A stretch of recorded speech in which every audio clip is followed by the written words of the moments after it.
Good evening મિત્રો, જય માતાજી, જય શ્રી કૃષ્ણ અને જય દ્વારકાધીશ. મિત્રો અત્યારે વાગી ગયા લગભગ 3:30 જેવું ને આપણે સાંજનો વ્લોગ શરૂ કર્યો છે મિત્રો. અને વાતાવરણ તમે જુઓ ને તો એટલું ખતરનાક બની ગયું છે ને કે આગલા વ્લોગમાં તમે જોયું છે 3-4 દિવસની આગાહી તો સફળતાપૂર્વક વરસાદ આવે જ ધીમે ધીમે શરૂ થઈ ગયો ને તમે જોઈ રહ્યા છો વાદળે એકદમ ઘમઘોર થઈ ગયું છે.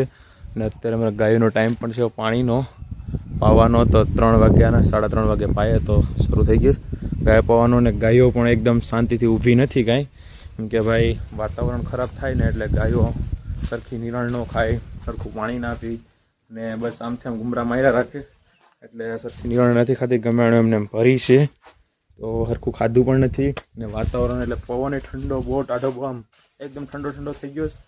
અને બાકીનું બધું શું કહેવાય કે વાતાવરણ બહુ આમ ઉફાળું હતું, એમાંથી ડાયરેક્ટ પવન ફેરવાનું એટલે થોડું ફેરબદલ થાય વાતાવરણ, એટલે કેવર આવે. ને કૃષ્ણા ઉતાવળી થઈશ પાણી પીવું હોય કે પછી ખાલી ખાલી ફૂફાડા મારતી હોય. આભા પાણી પી ને આમ નીકળી ગઈ વાડીમાં. એક ગાય પગી અંદર છે અને સુરભીને છોડીએ, પાણી પીવું હોય તો પી લઈ ને આમ છે બધું. આભા ગાયને એક ટેવ એવી ને કે સીધી આપણે ખીલેલી છોડીએ ને એટલે સીધી આવીને ડાયરેક્ટ ઊભી જાય, જ્યાં સરવાનું હોય ત્યાં નીકળી જાય. ને આમ ખીલે ગમે એટલો નાખીએ ને તો હરખી ખાય નહીં. ને સરવું છે હા હાલ આબા ખાવાની બહુ પચીલી છે, થોડુંક ઓછું ખાવાનું રાખે એવું છે. બાકી ઓલી બધી ગાયો મારે એકદમ પરફેક્ટ રહે. આ મિલ્કિંગમાં થોડીક વધારે છે ઓલી ગાયો કરતાં, પણ શું કહેવાય કે ખાવાનું થોડુંક બહુ ઓછું છે એવું છે. ગાયોને નિરણ નાખી દીધી સરસ મજાની. અને મિત્રો આજે વરસાદનું વાતાવરણ બહુ છે ને, તો આપણે આજ છે ને સારો વેલાર વાટી લેવાનો છે, લીલો સારો. કેમ કે હું તો વાટવા જતો હોય નહીં, વિપુલભાઈ આવીને જાય કારખાનેથી, પાછું હું વહેલો આવી ગયો તો હું સારો વાટ લઉં. એમ કે ભાઈ સારો વટાઈ જાય ને તો સારું, બાકી વરસાદ આવી જાય ને તો શું કહેવાય કે જોઈએ એવું મજા આવી છે નહીં વાટવાની. અને લીલો સારો ગાયું હરખી ખાય નહીં તો ચારાનો વેસ્ટેજ થાય, ટાઈમનો બગાડ થાય. તો ફટાફટ વાટી લઉં, ક્યાંય દૂર જવાની જરૂર છે નહીં, આપણી વાડીમાં જ છે, અહીંયા જ છે, એટલે ક્યાંય બહાર નહીં જવાનું. તો સરસ મજાનું વાટતા વાટતા અહીં પહોંચ્યા અને ફરીથી પાછળ થઈ ગયો બીજો સારો. ત્યાંથી વાટતા વાટતા અહીં પહોંચ્યા ને તો ત્યાં પાછો અવડો થઈ ગયો છે, એટલે કાંઈ સારો ઘટે એમ છે નહીં લીલો. બધી રેગ્યુલર માટે એક સરસ મજાની એક થઈ જાય ત્યાંથી પૂરી ભરપૂર નિર્ણય એકાની થઈ જાય. તો ફટાફટ ચારો વાટવા માંડીએ, વાઢી નાખીએ. ને આ જુવાર છે આપણે 7 વડી જુવાર. ને મિત્રો બીજું પણ ખડ હતું અહીંયા, બુલેટ ગ્રાસ સુપર નેપિયર કરીને, તો એ છે ને સુકાઈ ગયું છે એકદમ. ચોમાસું વરસાદ સારો થઈ જાય ને એટલે થળિયા કાઢી અને વાવવાનું છે ને ફટાફટ પાછું. પણ અત્યારે તો નહીં ભેગું થાય, વરસાદ સારો થઈ જાય ને પાણી વાયુમાં થઈ જાય ને પછી વાવવાનું છે વ્યવસ્થિત ખેડી બેડીને પછી વાવીએ. અત્યારે ફટાફટ હું વાઢી લઉં સારો, નકર પાછો ટાઈમ નહીં રહી તો વરસાદ આવી જાય તો વારો નીકળી જાય. જોઈ શકો છો એકદમ ચારે કોર ગામગોર થઈ ગયું.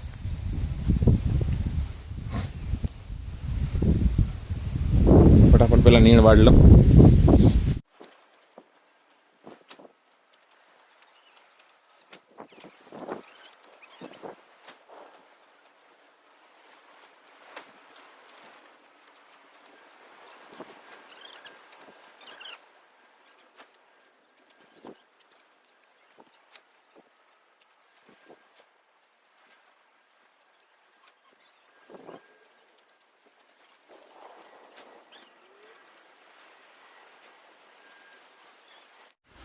હજી આ નિરણ વાટતો હતો તો આ વરસાદ આવવા માંડ્યો, તો ફટાફટ ગાયગા કેમેરો ખિસ્સામાં નાખી કે નિરણ લઈ ને ફટાફટ ભાગીને ગાયગામાં સારો લઈને અંદર શેડમાં નાખી દીધો.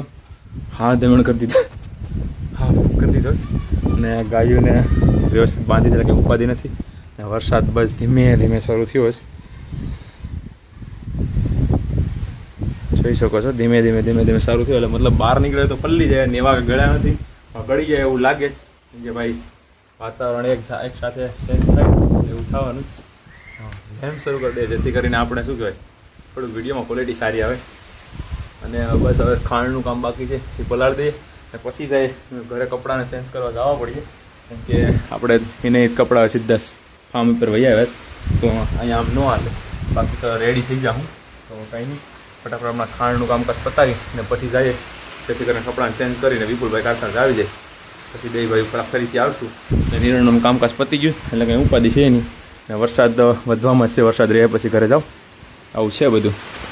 કંઈ નક્કી ન હોય ત્યારે શું થાય. શરૂ થઈ ગયો અચાનક વરસાદ, તો નીણ વાળી લીધી, બહુ સારું થયું. અને હવે શું કહેવાય, પલળી આ બધી નીણ તો પછી ગાયો ખાઈ પણ નહીં એ નીણ હોય તો ફાઇનલી નેવા ગળી ગયા છે ને વરસાદ જો આવવા માંડ્યો છે હવે તો હે ને આવને આમ વાતાવરણ રહે એટલે વરસાદ વધવામાં જ છે એવું લાગે. જોઈ શકો છો.